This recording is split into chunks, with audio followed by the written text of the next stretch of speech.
All right, so welcome to another video, just answering questions about Marvel Future Fight. So recently I had a video, I had someone comment on that they were requesting additional help in Alliance Conquest. I don't focus on AC or Alliance Conquest, I'm mostly a PvE player, so I don't have a lot of information to give. However, I do know some of the basics since I've been playing the game for multiple years.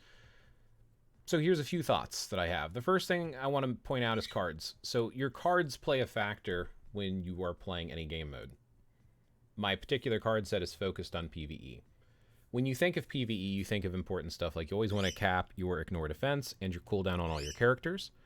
All attack doesn't cap, so get as much attack as you can, and then pierce. Those are like the four major things. Then it's important to have stuff like attack speed and dodge, critical damage and critical rate. Having additional stuff makes it easier to cap it on your characters, but they're not as important as cooldown, ignore defense, pierce, and then just straight attack. When it comes to PvP, it's a little bit different. In my opinion, and this is starting to go into territory that I don't do a lot with, if you can get a second deck, great! I don't have my second deck built yet because I've been focusing on re-rolling these cards. However, thinking of stuff like all basic defenses, dodge, max hit points. Oh, max hit points is so important for PvP. That is probably the most important stat right there. And then concentration actually does a lot of stuff for different game modes, specifically in doing damage. Like rage actually does more damage based upon your concentration, and apparently that concentration increase is actually very useful in PvP from what I understand. Don't know how accurate that is, but that's my understanding of it. So yeah, when you're building your card sets specifically for PvP, max hit points, all basic defenses, dodge, and I would say ignore dodge. Ignore defense and cooldown are still critical, but I think those are the stats I would mostly focus on. Now let's talk about general characters, and then I will talk about CTPs, obelisks, all that good stuff, because not everyone has CTPs. There's a lot of CTPs out there. Some of the most important CTPs are going to be stuff like Reforging specifically, but your Greed Reforged is fantastic. Your Regen is very good. Your Refinement Reforged is very good. And your Authority with the Steel Reforged is very good for a lot of characters. There's also that new specific PvP CTP. So if you're able to get that one, it works for some characters. I don't know a lot about it because I don't have one. But looking at stuff like that, and if not, you want to look at stuff like Invincibility and Guard Break Immunity. So Guard Break Immunity, if you start going into an attack series, you can have your attack interrupted. You can have your guard broken, and it'll stop your attack. So Guard Break Immunity is very critical to have. So stuff like this, Guard Break Immunity and Shield, those are very good. Ignore dodge, ignore defenses, all that good stuff for penetrating defenses is fantastic. Invincibility, all of these things, extra hit points, all of this stuff is very good for PvP type stuff. Some of the characters that I would recommend, I'm going to kind of pick out the PvP characters. Shang-Chi has some PvP value, probably with something like an Authority if you wanted to build that for him. Adam Warlock is probably one of the top 5 PvP characters in any game mode, but we're talking specifically about AC, so I'm going to try to focus there. He's actually better with an energy than a PvP obelisk. Or, I'm sorry, PvP CTP or obelisk. I feel like energy works best for him. If you're going to put something else, you could put something else like, I don't know, maybe a regen. An Authority probably would work really well on him too. But I would recommend an energy because of the burstiness. He has so much survivability anyway. He's just fantastic. And he is a PvP character. Jean can be either PvE or PvP. And regardless of how you build her, she works in the other game mode.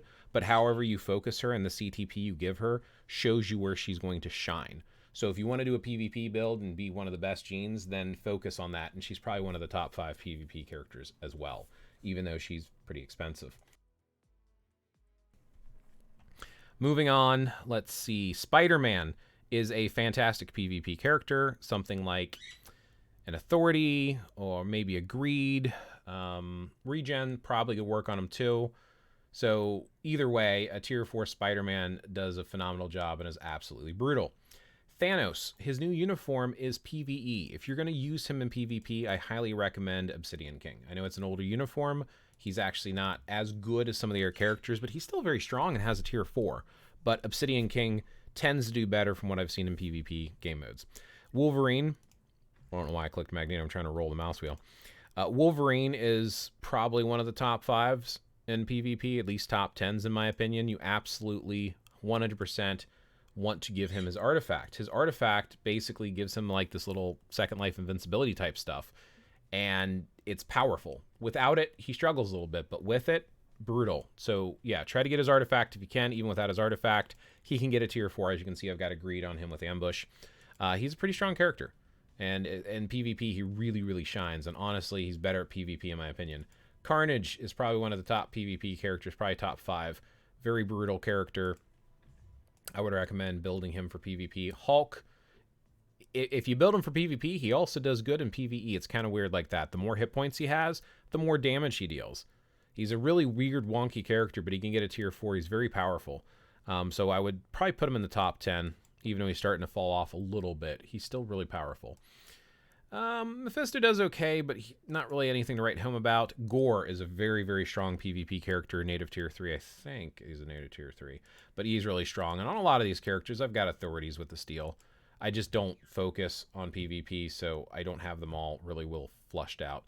Kang the Conqueror is pretty good in Otherworld Battle, pretty decent in AC, terrible in Timeline, but he's a strong PvP character. Sentry is an old meta PvP character who has fallen off. He's still worth it in AC. Quicksilver does okay because he does a lot of damage and kind of does crowd control. Doctor Doom is still pretty good. He is former meta that fell off. Again, authority with steel. Good, powerful on him. You know, some of these characters too, like Jean and Doctor Doom and even Odin, they have these leadership abilities called debuff. Let me talk about this before I go through the rest of the teams. Remove all debuffs. So a debuff in the game applies disabilities to your team. So if you're using Spider-Man, he can web them up, lock them down, and they can't move, and they just get beaten on. Debuff removes that. Doctor Strange uses Time Freeze. Freezes them up so they can't move. Debuff removes that.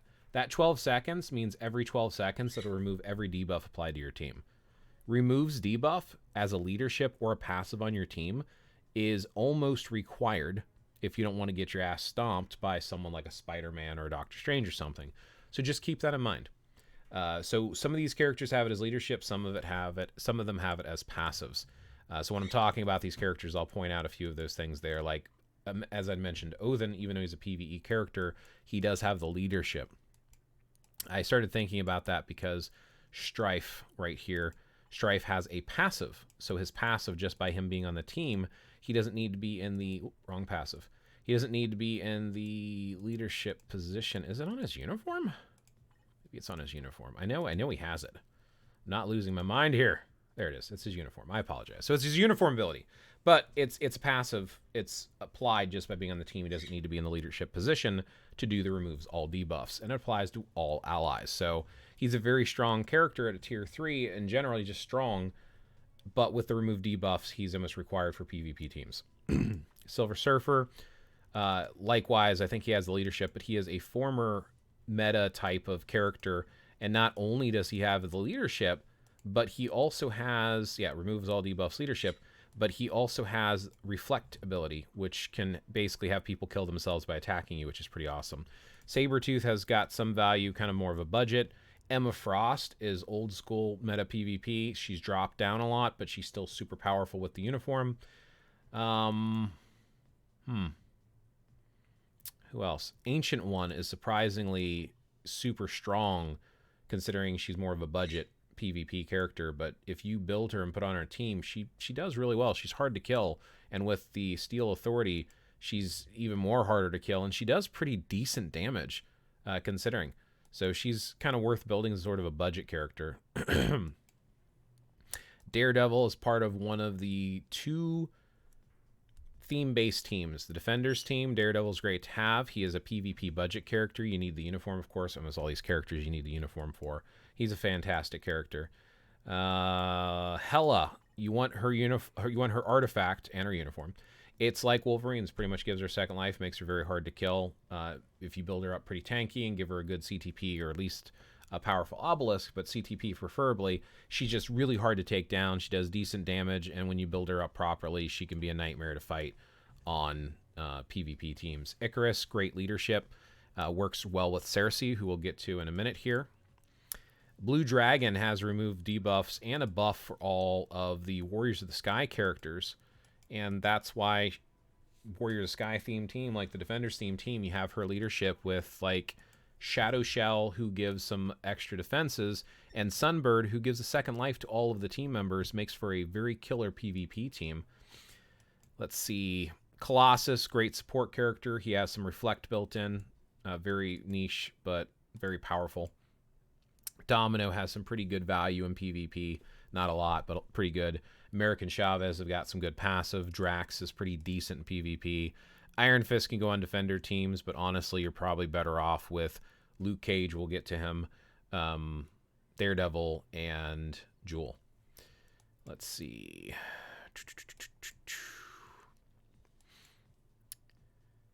Invisible Woman can kind of do like a team up with Thing and Mr. Fantastic. It's not like the best for PvP, but there's like kind of like a theme there going on, which is not bad.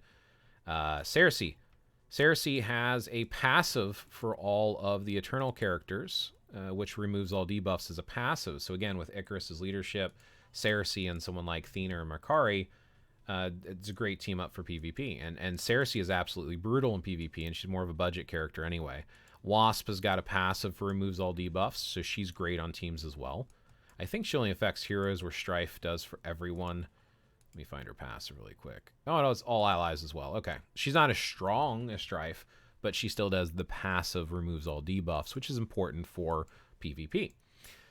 Let's see. Who else? Luke Cage, as we talked about. He's got a pretty decent leadership. So with his leadership here, note down at the bottom, I was right. So gives a 100% chance to become immune to all physical damage for 6 seconds and removes all debuffs. So he has a removes debuffs leadership and this immunity to physical attacks. One of the things that you got to keep an eye out for is when you're attacking teams in AC, there are certain characters that counter other characters. Granted, you have to have them built, but knowing who counters who takes time, practice, and patience. I don't know all the counters for everyone, so I can't really give you that advice because, again, I don't focus on AC. Blue Marvel is a fantastic PvP character. He's kind of more budget, and he never was super meta, but he's still strong. Sentinel is a great counter for X-Men characters, any of the mutant characters, period. Infinity Ultron's kind of rough. Gives some trouble here and there when you use them. Here's Jewel for the Defenders team. So Luke Cage, Daredevil, and Jewel. Great team up. Want their uniforms, of course. All these characters need their uniforms. I think those are most of the PvP recommendations that I would have. I will show you. I don't know how Sylvie's going to be. Victorious has got a leadership for Doom, and she's pretty decent in PvP. Not great, but pretty decent. So you could kind of match them up together, but Doom's leadership is a better option than using Victorious's just for extra damage, so I usually don't use her. Let me show you the teams I use for AC, and let me tell you why you don't want to copy some of these, and some of these you might consider. So some of these are really bad choices, and I basically just kind of throw in some characters. So you want to base it around a couple things. The first thing is removes debuffs is important. Synergy, team synergy is important, and then who you have built. Those are the three most important things when building a PvP team, in my personal opinion. So let me talk about the ones I built, why, and what I would not recommend doing. So don't just copy these straight. Hear me out. Jean Grey removes debuffs leadership, passive support character, and Mephisto, who would also gain benefit from that same passive support for the fire damage and damage dealt. So, and he also has an insight. So all around, this team is okay. Nothing super special, but Jean's strong by herself. Odin has remove debuff leadership, and we have two characters who are benefiting from his electric leadership, both of them tier 4 characters. They're going to get wiped out pretty quick in PvP, but they deal a lot of damage, and having the remove debuffs does help. Over here, Sentry remove debuff. Wolverine is an absolute beast, a monster. Doctor Strange can be strong, but he's kind of squishy, so he's not great for PvP. And if they have remove debuff, his time freeze isn't going to do anything. Now, if they don't have it, he's going to tear him up pretty good. Honestly, I almost think I should swap out Adam for Doctor Strange here, because probably be a little bit better option. Doom here for the removes debuff. Spider-Man we talked about is super powerful. Adam's super powerful. This is a powerhouse with the remove debuff leadership with a decent PvP character. This is a team you might consider copying, but it's not a synergy team. It's just good characters put together. Thanos over here, he has remove debuff leadership, but he also gives extra damage for villain characters, and as we talked about, Gore and Kang are both good. So it's basically just a villain team with a character who gives both remove debuff and a bonus. Over here, Null is only giving this extra attack for Venom and Carnage. Venom is kind of not good in PvP, and Null kind of fell off. Null has that built-in thing like Wolverine where he goes down to 1 hit point and he stays alive, so he can kind of give some trouble, but there's no remove debuff here. So I probably should put a remove debuff, like a passive one like Wasp or Strife instead of Venom. So I don't know if I would recommend copying this team, and my Carnage isn't built very well, so I didn't bother. So this team is going to kind of get walked through for the most part. Over here, it's just because, well, Abomination both give 60% extra for combat types, but he gives this gamma radiation bonus of the chain hit and damage dealt, and both Hulk and She-Hulk are getting benefits from that. Hulk is good at PvP, She-Hulk is good at PvE. It's not a great team. I wouldn't copy it. This is one I would 100% copy. Blue Dragon's leadership with remove debuffs, Shadow Shell, and Sunbird with the double life for the whole team. This is a great team. It's a budget team. Definitely worth copying this for PvP. Over here, we have the remove debuff leadership. We talked about Ancient One, and Scarlet Witch is just here as a filler. She's not really that strong in PvP, so this is not really that great of a team. Over here, it's a PvE team. There's bonuses and buffs for Iron Man, extra 70% for the leadership. There's no remove debuffs. This is just a heavy-hitting team. I wouldn't copy it. Same thing over here, Guardians of the Galaxy. There's just a team-up synergy bonus for PvE. I just threw them together because they're built strong enough to make something of a dent. Ghost Rider, I mean, there's a 70% leadership, fire damage here for both of the characters. Both of the characters are PvE characters. Nothing super great here. I wouldn't copy that either. Over here is the Defenders team. It is a budget PvP team. They're not super great, but they are strong. They're hard to kill, and it's good for filler teams. If you have them built, they can cause some trouble. They're not top, but they're probably, I don't know, maybe top 10 teams. I mean, they're strong. But yeah, I would copy this team. If you have these characters, you have these uniforms, you build the characters, you give them CTPs or obelisks, I would build this team. I would recommend it. Over here, it's just about damage again. Just they have synergy. They synergize together really well. Sinister 6 team here. And I've got a tier 4 character, but they're going to get walked through. And any of the characters that do debuff things like Spider-Man or Doctor Strange is going to hurt this team a lot. And they're just not real strong in PvP. I wouldn't copy that team. Over here, just throwing some characters together. Again, there's some bonus from Shang-Chi. I mean, the leadership here is just like the extra damage. It's just nothing to write home about here. This is not really that great of a team. Over here, we have the passive remove debuffs. Actually, I probably should swap these two teams out because having the two removes together would probably be better. But I have a remove on each, a remove debuff on each of the sets of 6. So that's probably why I have this down here. Apocalypse is just doing a little bit of bonus. He does pretty decent damage. Moon Knight is kind of a brutal, vicious character. And we got the passive here for the remove debuffs, which I don't know. I almost think I should put that up here with Carnage or something else. But Venom gets the bonus here from the damage. A lot of things to consider. Over here, it's just about damage again. Magneto, and he's supporting both of the characters, and Polaris is giving them both support as well as a passive. And then we have over here, same thing, and Humans are getting a bonus from his leadership, so they're both getting amplified. Both of these characters are not that great. I just have Black Bolt on a team with 2 characters that can benefit from his leadership. This is a team I would copy 100%. So Icarus leadership with Cersei and Makari I think is a really good team-up option, especially Icarus with Cersei. Just because of the fact that he's giving a bonus and a boost to Eternals characters, and she's giving them all removes debuffs.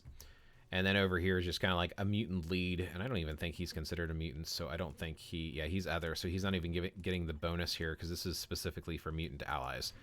But he can spin around and mess people up. Probably should swap him out with Colossus, because at least Colossus as a mutant has Reflect, and has the passive remove debuffs, and that would help out Emma a lot better.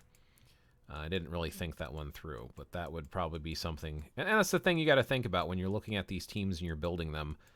Like I said, just consider, like, do you have a remove debuff? Do you have a decent build? Is there synergy? And ask yourself that on every team. And then figure out who the best players are for countering other teams. Because sometimes there's certain characters that will always eliminate other characters that you want to use as counters. And sometimes you're not strong enough to make it work, but knowing that is very helpful when you're playing Alliance Conquest. Aside from that, make sure you communicate with your team. Make sure you're not attacking the same area, or like figuring out what team's going to go in first for which person on your alliance. Use the alliance chat. Bombing an area so that they're weaker so that you can kind of take it over. Sitting on it for the last minute because there's a certain amount of time and it locks the section, so waiting to take it over right before it locks. waiting until the round's about to be ended so it locks and there's not enough time for them to take it back. All of that stuff is important when you're doing AC. So if you don't have an active AC alliance, you're not going to do that great anyway. It's a team mode. So with that in mind, learn some tips from videos like this and more experienced AC players, but rely heavily on your alliance. Make sure that they're active, because if they're not active, you're probably wasting your time. And the rewards are not super great, in my opinion. I mean, maybe it's just because I've been playing so long and I've got plenty of gold. I mean, you do get a couple million gold, so maybe it is worth playing. But not a lot of players care that much about gold. Anyway, thanks for watching. Hopefully this was helpful. Hopefully that answers a lot of your questions, and I will catch you in the next one.